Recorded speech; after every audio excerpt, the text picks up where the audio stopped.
We call it in English the Michael and Kitty Dukakis Center for Public and Humanitarian Service.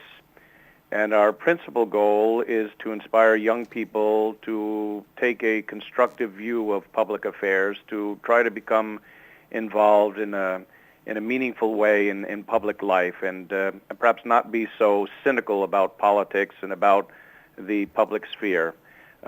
We do this in a variety of ways. We host lectures. We organized public service initiatives. We get American students, for example, to register to vote before American elections.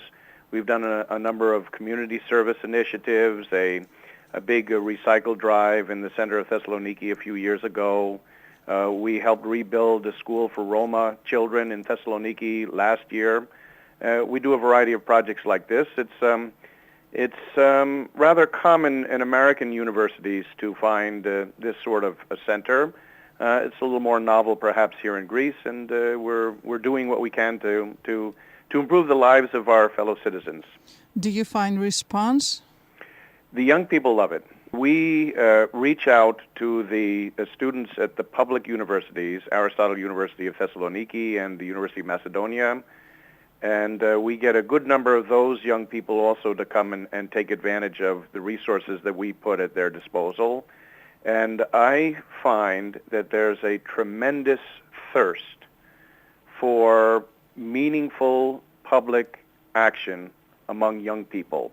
And we try to channel that in a way that gives them something to think about and maybe gives them a pause for thought about what they might do in the future.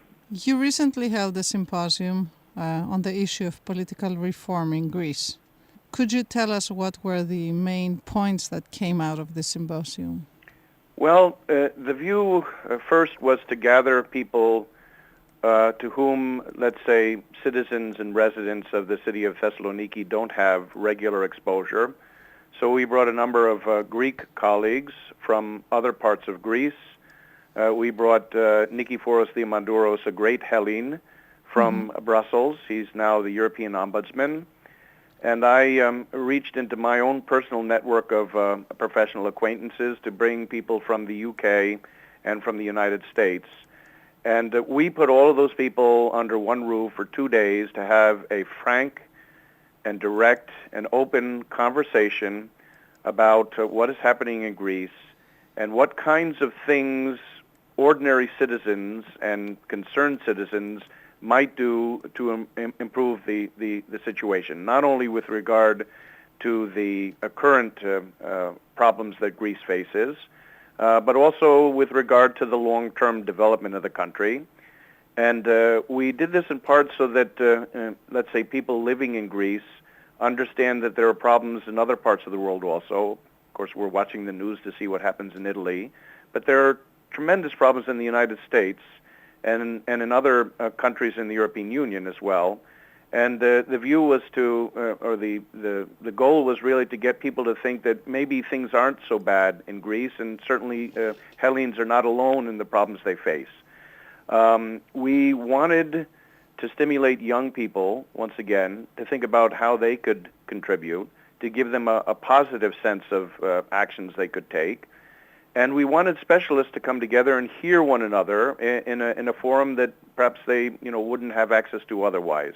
And so I had American diplomats, I had British scholars, I had Greek authors like Takis Theodoropoulos, all together in one room thinking aloud together. It wasn't an academic conference. It was really a public discussion of where we stand in Greece and where we might want to go. Do tell us a little bit about the future plans of the center.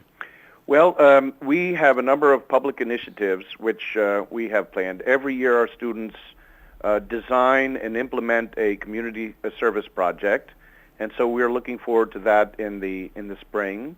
We have a series of annual events that we do, an annual symposium like the one that took place 2 weeks ago. Mm-hmm. I do an annual diplomatic academy where I bring Greek and foreign diplomats together and we talk about their trade, what they do as professionals, what kinds of problems they face, what kind of training they receive. And we do this so that the young people studying here who would like to pursue a career in diplomacy have a sense of what it's like to be a diplomat.